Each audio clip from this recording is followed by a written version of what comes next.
காலையில் வந்துட்டு என்ன பிரேக்ஃபாஸ்ட் பண்ணுறதுன்ற யோசிச்சுட்டே இருந்தேன். சரி அடை தோசை பண்ணிடலான்னு சொல்லிட்டு ஒரு 1 ஹவர் மட்டும் பருப்புலாம் ஊற வச்சுட்டு டக்குன்னு அடை தோசை ரெடி பண்ணிட்டேன்.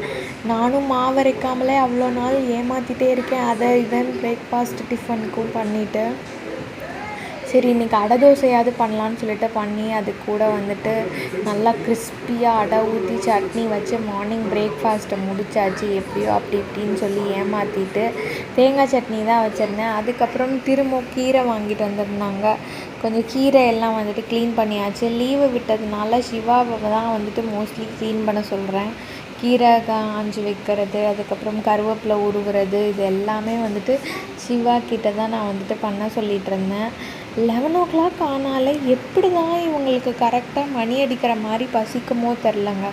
அப்போ தான் நம்ம ஒரு 10:30க்கே பிரேக்ஃபாஸ்ட் சாப்பிட்றனாலும் 11 o'clockே பசிக்குது. என்ன